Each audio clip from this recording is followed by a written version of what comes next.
बिस्मिल्लाहिर्रहमानिर्रहीम। स्टूडेंट्स, हमारा टॉपिक चल रहा है upper bounds for moduli of contour integral, जिसमें हम एक्सरसाइज को सॉल्व कर रहे हैं और अब हम इसका क्वेश्चन नंबर 2 जो है वो सॉल्व करते हैं। इसमें क्या गिवन है, वो कहता है कि let C denote the line segment from z is equal to iota to z is equal to 1। Basically in questions के अंदर क्या गिवन होता है, एक हमें कंटूर जो है वो गिवन होता है, तो उसको हमने आइडेंटिफाई करना है और ये कंटूर है। कंटूर बेसिकली अब हमारे पास क्या है, एक लाइन सेगमेंट है। ठीक है, कहाँ से स्टार्ट हो रहा है, आई से, z इज़ इक्वल टू आई से स्टार्ट होके z इज़ इक्वल टू 1 तक। तो अगर मैं जो है वो इस कंटूर को जो है वो कंस्ट्रक्ट करूँ तो ये स्टूडेंट्स किस तरह जो है वो हमारे पास आएगा। अब यहाँ पे ये देखें कि इसको अगर मैं कहता हूँ कि ये x एक्सिस है, ये क्या है हमारे पास y एक्सिस है, और z की वैल्यू जो है वो किसके इक्वल है, एक जो है वो z की वैल्यू आयोटा के इक्वल है, ये आयोटा हो गया, और इसको हम क्या कह लेते हैं, 1 कह लेते हैं। इन दोनों लाइंस को इन दोनों पॉइंट्स को जो ज्वाइन करता है वो हमें c दिया गया है।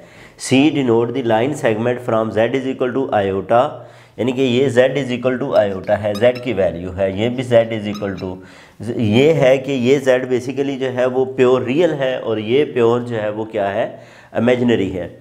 बहरहाल ये हमें दिया गया, वो कहता है by observing that of all the points on the line segment the midpoint is the closest to the origin। जो इसका मिड पॉइंट है वो क्लोजेस्ट टू दी ओरिजिन है। ये अगर फ़र्ज़ करें हम इसका मिड पॉइंट ले लें तो ये ओरिजिन के जो है वो करीब तरीन है। ये क्या है, इस ओरिजिन के जो है वो करीब तरीन है। अच्छा, अब यहाँ पे ये देखो, ये लेंथ किसके इक्वल है स्टूडेंट्स, ये 1 के इक्वल है, ये भी 1 है। तो अगर मैं ये वाली जो लेंथ है, लेंथ ऑफ कंटूर जो है वो फाइंड करना चाहूँ l, तो l जो है वो किसके इक्वल है। ठीक है, एक बात। और दूसरा ये है कि हम क्या कर लेंगे, ये बाकी सारे डिस्टेंसेस अगर आप ये देखो तो ये जितने भी डिस्टेंसेस हैं यहाँ पे, वो सारे के सारे इस लाइन से डिस्टेंस इससे ग्रेटर है। ठीक है, तो इसका मतलब ये है कि अगर हम इसकी वैल्यू फाइंड कर लें तो ये मिनिमम वैल्यू होगी और वो लेस देन इक्वल, यानी कि उससे मज़ीद जो है वो वैल्यू लेस नहीं हो सकती। तो अब यहाँ पे अगर मुझे जो है हमारे पास ये 1 है, ये 1 है, तो ये जो लेंथ है ये किसके इक्वल आएगी। ये देखो ये 90 डिग्री है, 90 डिग्री के अपोजिट साइड को क्या कहते हैं, हाइपोटेनस कहते हैं। तो इसका मतलब हाइपोटेनस फाइंड करना हो तो परपेंडिकुलर का स्क्वायर प्लस बेस का स्क्वायर, 1 स्क्वायर प्लस 1 स्क्वायर, ये √2 आ जाएगा। इसका मतलब लेंथ हमारे पास किसके इक्वल आ जाएगी, वो √2 के इक्वल आ जाएगी। ठीक है। दूसरा, अब हम अगर जो है वो यहाँ से OM फाइंड करें तो वो किसके इक्वल होगा, ये वाली जो लेंथ है वो हम जो है वो फाइंड करें। तो इसमें अगर आप यहाँ पे ऑब्ज़र्व करो, ये 1 है, तो ये क्या हो जाएगा, इसका हाफ कर लें, इसका हाफ करें तो ये डिवाइडेड बाय 2 है। अब ये वाली जो लेंथ है OM वो हम फाइंड कर सकते हैं। OM ये क्या है, ये मिनिमम डिस्टेंस है, मिनिमम डिस्टेंस। ठीक है, यानी कि हमारे पास ये जो है वो from origin to the curve, from origin to contour. अच्छा, अब इस डिस्टेंस की अगर हम जो है वो बात करें तो ये बेसिकली किसके इक्वल होगा। ये देखो ये 90 डिग्री है, 90 डिग्री के सामने वाली को हाइपोटेनस कहते हैं, तो 1 स्क्वायर माइनस √2/2 इसका स्क्वायर रूट, ये इसकी लेंथ बनेगी, यानी कि 1 माइनस ये आ जाएगा 2/4 इसका जो है वो स्क्वायर रूट, ये 4 माइनस 2 ये क्या बन जाएगा 4 इसका स्क्वायर रूट, तो ये आ जाएगा √2/2। ये हमारे पास क्या आ जाएगा, √2/2 आ जाएगा। तो इस तरह जो है वो ये वाली जो है वो क्या आ गई, हमारे पास इसकी जो है वो लेंथ आ जाएगी। क्योंकि यहाँ पे ये देखें, ये वाली जो वैल्यू थी, टोटल हमारे पास जो वैल्यू थी हाइपोटेनस की, ठीक है, वो किसके इक्वल आई थी, वो √2 के इक्वल आई थी। हमने उसमें से जो है वो क्या किया, इसको जो है वो हाफ कर लिया और फिर ये वाली वैल्यू हमने फाइंड करनी है, तो हाइपोटेनस में से इस वैल्यू को हमने क्या कर दिया, माइनस कर दिया। तो ये 4 - 2 जो है वो 2√2 ओवर ये क्या आ गया 2 के इक्वल, या 1/√2 भी आप इसको जो है वो लिखना चाहें तो 1/√2 भी जो है वो ये क्या है लिखा जो है वो जा सकता है।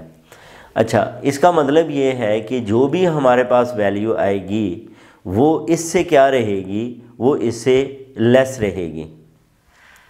ठीक है, फंक्शन की जो भी वैल्यू है वो हमारे पास इससे जो है वो क्या रहेगी, लेस रहेगी। अब हम जो है वो इसकी अगर हम बात करें स्टूडेंट्स, तो बेसिकली क्या है हमारे पास ये जो वैल्यू है ये आ गई z की, यानी कि आप ये कह लें कि इस तमाम में जो z मॉडुलस है, z मॉड है वो क्या रहेगा, लेस देन इक्वल टू 1/√2 रहेगा। ये हमने बेसिकली फाइंड किया है। तो अगर हम जो है वो 1/z⁴ की बात करें, पहले चलें z⁴ की बात करें, तो z⁴